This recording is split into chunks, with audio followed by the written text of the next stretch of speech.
Welcome to the Astro Forecast for the week of May 15th to May 21st. We are in a very busy time. This is a full week. We have 3 planets changing signs, a new moon, and some big energy coming in this week. So let's get started, shall we? So we start off the week with a fourth quarter moon phase. So the moon is losing light and it's about to have its new moon in Taurus, which is happening on Friday. So as we are coming to this week, we might not have a lot of energy. Mercury is now direct, but it is still in shadow. So we might be kind of putting things into motion. We might even start to feel like things are starting to chug ahead a little bit more than they have been because of that Mercury energy. But we're still in a time of like introspection or doing things in a new way where we're learning from the lessons of the past. So we might be redoing some of the old things that we thought we had done and maybe lost, or are revamping or revising things now because the intelligence that we have gained from Mercury retrograde is now coming into our lives and we're now applying it and seeing things in a new way. So we start off the week with a Mars trine to Neptune. This is a beautiful energy for connection, for intuition. Mars is in Cancer, so it's still very intuitive feeling, sensitive sign of just like, oh, does this feel good to me? I don't know. I'm just gonna kind of run with it. And Neptune is about our spirituality, compassion, connection to the divine. So this isn't a lot of like fiery go energy just yet. It's still a feeling energy. So compassion and caring in motion. You're more connected than separated. Fixing injustices, charitable work, great for dancing, creativity, music, sculpture, Zumba. This is a great energy for that. Things that make you feel good. It's also great for meditation, spiritual courage, sensual and soulful connections of charm and attractiveness in relationships. Now, as we get into Tuesday, May 16th, Jupiter moves into Taurus. This is a big deal because Jupiter moves through each sign and takes about a year to be in each sign. And he doesn't come back to that sign until 12 years from now. So if you look back almost to the month, maybe, I think it's minus month. So if you look back to 12 years ago, around this time, what were you doing? What were you expanding in your life? Jupiter is about expansion, optimism, good luck, harmony. It's the planet of justice and truth. And it's a really wonderful planet. Whatever it touches, it expands. So if you are having bad habits, it will expand your waistline. If you have good habits, it will expand your benefits even more so. Okay, so look back to 12 years ago in your life. What was happening? I'm just doing the math. 2012, right? About that time. 2011. Looking back in your life, what was happening in 2011 for you? Taurus is going to bring those kind of cycles back around again for you to see it in a new way. So, because we're always spiraling upward in astrology, right? The planets are moving through the zodiac signs. We're all traveling around the sun and we are cycling upwards. We're not going backwards. We might be in a holding pattern, but from 12 years ago, you're likely at a higher, you're older, you're wiser, you've had experiences. What kind of experiences? Because Jupiter is going to stay in Taurus now for another year. So this is now the beginning of this Taurian adventure. And Taurus is about, especially Jupiter and Taurus is about the earth, our resources, things that come from the earth, like agriculture, minerals, metals. It also rules money, right? Things that are tangible that give us security. So essential things like food, agricultural food, right? Food that comes from the earth. So we're going to start to see some, especially with some of the aspects that Jupiter is going to have this week, is some market volatility. We're also going to see some volatility with regards to agriculture. So we're already seeing it here in Canada, from wherever you are around the world. It's going to get hot. Mars is going to move into Leo and he's going to stay in Leo for quite some time, and it's going to amp up the temperatures of this planet. So here where we are, we have been really experiencing a lot more forest fires, and so early on in the year that we wouldn't normally see. So that's kind of an aspect of it. Like we normally here, we don't plant anything before May long weekend. And it has been so hot, the grass is just growing crazy, and we haven't done our spring cleanup yet. We normally hire people to come in and spring cleanup, and it's usually kind of this week, next week, and it hasn't happened yet. And our grass is so high, and I'm just like, I think we're gonna have to mow our lawn. Like it's insane. Like we're almost kind of jumping into summer now because it's been so warm, and we're gonna see really, really warm temperatures over this weekend and last weekend. This is just a bit of a reprieve and very little rain. So it's been interesting to see that kind of heat up. We're going to see that. So this Jupiter in Taurus is going to accentuate where we are not working well with the earth, right? We are also going to see where we are not working well in our banking system. So it was around this time, I think years ago, the US debt ceiling. Right, we're seeing that in the news now. They're trying to work to increase the debt ceiling. That means the US is trying not to default on paying its civil servants. So they need to increase their debt load because they don't have enough money, right? Where does that happen in the world that you can just keep borrowing and borrowing and borrowing because you're spending out of control? That doesn't happen. So Taurus is coming, and Jupiter and Taurus is coming here going, wait.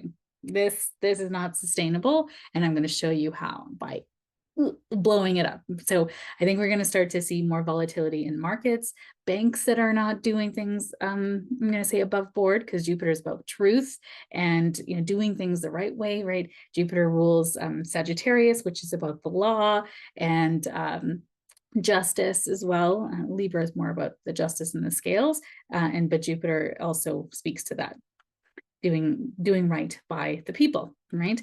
So this is sensual pleasures. We want to enjoy life now with Jupiter and Taurus here for the next year. There's going to be a big focus around finances, stability, structures that kind of give us safety in our life, and then also Mother Nature, agriculture, food systems, banking and financial. Cryptocurrency is also Taurus. It's interesting because in Taurus right now is Uranus. And Uranus is about, sort of technology and changing things. So I think we're going to see some interesting things come up around that too. So worth attracts success. I read that. I can't remember where I read that now, but worth attracts success. So self-worth is also going to be a big focus for the collective in the next year. Because if you think that your money determines your worth, you are going through it the wrong way, right? It's be, do, have. You feel worthy, you are excited for what you do, then that does the doing, which you're now empowered through your action, and then you have the life that you want.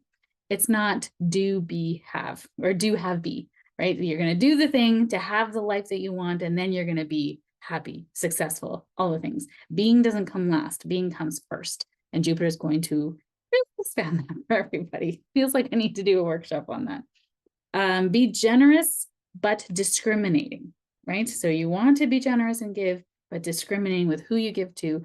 All charities are not equal. There are some charities that take a lot of money for the people that are working at the charity, and some charities put a lot of money towards the end result. There is, a lot of really great charities out there, so don't be disillusioned by that, but be informed, right? How much of your money that you're donating to this charity is actually going to the end result? One of the biggest offenders of this is breast cancer. How much money when you donate to breast cancer goes to breast cancer research versus funding the whole juggernaut behind it?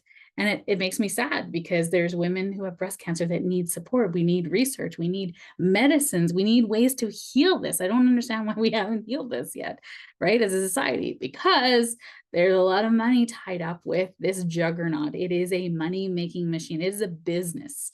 So as much as we say charities are not for profit, there is a lot of overhead that needs to be covered as well. So look into that, right? Whenever you're going to donate to some sort of charity, always kind of Google how much of my dollar goes to the end result. And you will actually see the percentages, and you will be shocked that it's very little sometimes goes to the end result of what your heart is wanting to donate. So beware. Worth attracts finances, invest in good products now. Luck and good fortune is possible, but play the long game. Taurus is about the long game. It's fixed earth, right? It wants things that are going to last the test of time. So if you're going to invest in something, invest in things that are going to last, versus the sensual pleasures of drinking and eating, and kind of fast money is going to lead to not great outcomes at this point in time. Okay. Be careful not to overindulge and overspend as Jupiter is in Taurus over the next year. And I'll highlight it as he starts to, oppose different planets that really bring that overindulgence to mind. And hey, vacations and stuff, we all like to have a little fun, right? And then you pay the price. So just that price, piece of it. All right, on Wednesday, May 17th, and this is going to be in effect for most of this week, and it's Jupiter square Pluto. So Jupiter is expansion, optimism, good luck, and Pluto is about death, rebirth, and transformation. Pluto also rules, and when we think about this, debt, taxes, bankruptcy, defaults, and reveals corruption. So, and Pluto is moving now retrograde through Aquarius. So he's in science and technology. And so we're going to start to see, truths revealed around science and technologies, or truth revealed around where money is being spent, or where agriculture is being used as a pawn, perhaps, because Pluto is also about control and sort of possessiveness and jealousy. So we're sort of seeing now, and it's interesting, I'm just getting this kind of nudge, is that some of the things that are happening here in Canada, there's been some foreign interference from the Chinese government in the way that we govern. And they're interfering with members of parliament, elected members of parliament, intimidating those who vote against the Chinese regime or bring up corruption or things that are happening in China that the Chinese government isn't happy about. So what's happening with that is that Canada found out about it, and China's ambassador to Canada has actually been found to be intimidating a member of parliament and was expelled.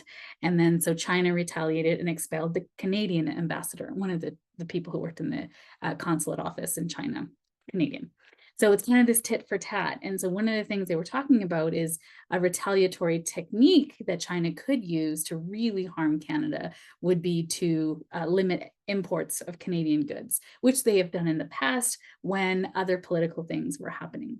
So we're going to start to see this, we've been seeing that with Russia stopping import or exports of Ukrainian grain to, the rest of Europe and things like that, like controlling agriculture, controlling materials that other peoples need to survive, or maybe, financial markets need to as a pawn. So we're going to start to see more of that come about with this. Now, it's interesting, this Jupiter square to Pluto is part of a Jupiter-Pluto cycle, right? It's really beautiful when we start to look at cycles in astrology. So Jupiter and Pluto came together at the conjunction. So think of that as the seed point in March 2020, at end of March, beginning of April 2020. What happened then? The pandemic, right? We shut everything down. And then what do we did with our resources? We kind of panicked, right? Everyone bought toilet paper and we're like, what's happening? And we all had to come into our own understanding of wealth, are the structures, because at that time it was in Capricorn. So the structures that kind of held up our life, government, what was government doing? Some people felt really ostracized or alienated by government policies that came in later, with vaccines and things like that. And we started to feel scarcity because Pluto likes to say, like, again, reveals corruption, bankruptcy, default, taxes, like the money you owe, right? So it was bringing up a lot of that karmic, sort of past how you felt about money. And so this square now is testing. It's testing you. How much did you learn at that seed point? What have you come through? What's your growth? How much have you grown to now? And what do you now need to release? And where do you need to re-navigate to your next checkpoint in this cycle? So it's really quite interesting. So it can be obsessive compulsive. We want to succeed at any cost. We feel that society might be set up unfairly, to disadvantage us. This can be, on the positive side is like determination, ruthless determination to get something done. But be careful, you're not bulldozing everybody over with your, righteousness. Jupiter can be righteousness. Success, power, and influence. Maintain a high moral standard. And this isn't a high moral standard in which you can stand on the mount and judge everyone else down below, right? The minions. We're not doing that. This is about maintaining a high moral standard for yourself so that you don't fall into corruption, greed, and things like that. So you can be fixated on money and success now. Corruption, excessive pride are the downsides of this. So really, the question here is, what did you learn? What have you learned since 2020? Because that's going to bring this up. We might also see truth revealed around things like the vaccines or things that, around COVID that people are like, oh, we could have done that better. I mean, we haven't been through a pandemic. Everyone was trying their best, right? So wherever you stand on that scale, just know that I love you and, I believe in you. So Thursday, May 18th, we have the sun sextile to Neptune. This is a very sensitive day, a great day for intuitive downloads, creativity, expressing care, charitable supports, imagination, creativity, increased psychic awareness, valuable insights available to you. A great time to visualize and dream for the future. And because that Taurus energy, we can make it manifest in the world, make new goals, dreams, come into reality, empathy, receptivity, shared understanding, and vivid dreams.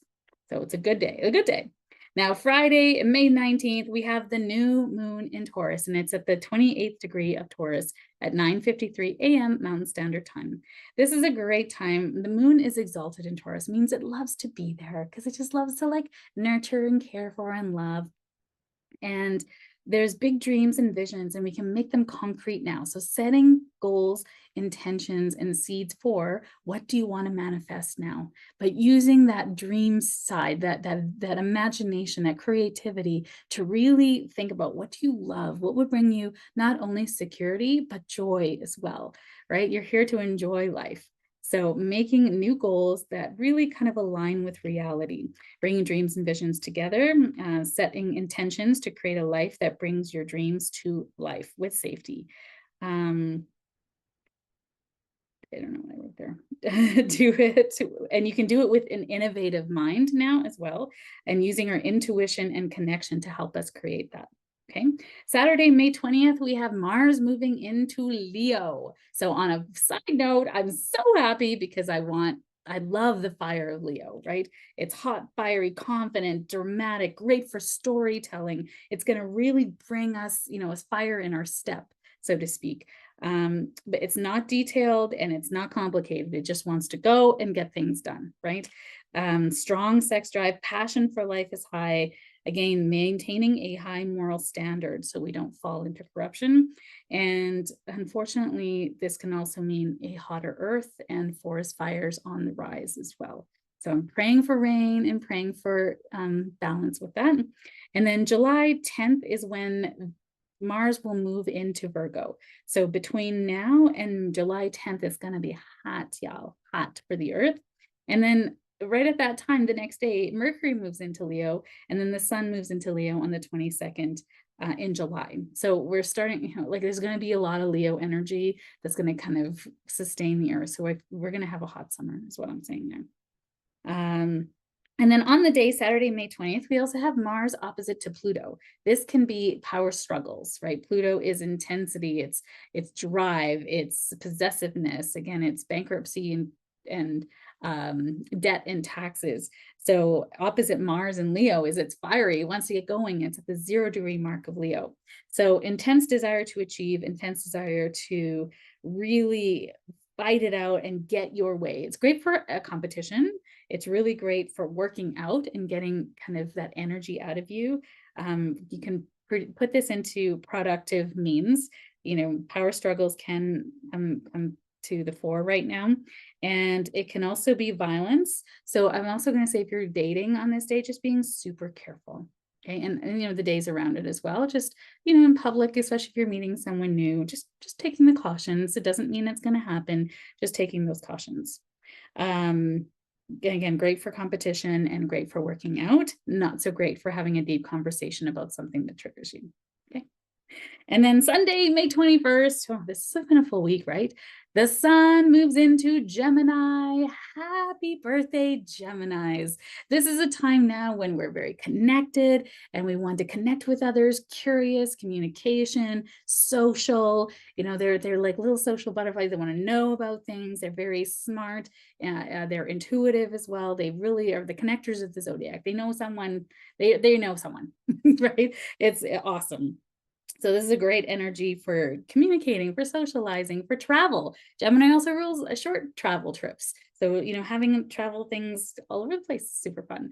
The downside to Gemini is it can be scattered because there's just so many things it wants to do, right? It's got so many ideas and it's got a lot of energy that needs to move. It's mutable air. So intellect and ideas and inspiration, creativity, that's just always like up here, and it needs grounding to bring it into earth. So meditation, grounding, earthing, doing things that support grounding is going to be important during Gemini season. And then also on this day, we have the sun trine to Pluto. This is a wonderful energy for clearing out the clutter, getting to the root of things, research, investigation, intense, profound experiences that bring new information and awareness to your consciousness. Like, hello, what a great day to meditate, do a workshop. I'm actually attending a workshop myself on that day, which is so perfect, the timing of it. And elimination and detox, because Pluto rules that. So clean house, a great time to study astrology, study the mystical, right? A great time for relationships with people in power as well. So there's a lot of good things in this week, and it can also easily turn into not such great things if we're not becoming aware, we're not being mindful, and we're not observing ourselves in situations. Okay, so wishing you a wonderful week of abundance with Jupiter in Taurus, enjoying good food in moderation, right? Planting the seeds in the new moon in Taurus for what you want, what you want to create, and where you want to go with your dreams in a safe and predictable, methodical, practical way. Thank you, Taurus, for that. And then as we come into this Gemini season, going, how do you want to socialize? How do you want to enjoy life? Who do you want to be with? What do you want to do? And start to live that, right? What brings you joy? Have a great week, and thank you for being here. Bye.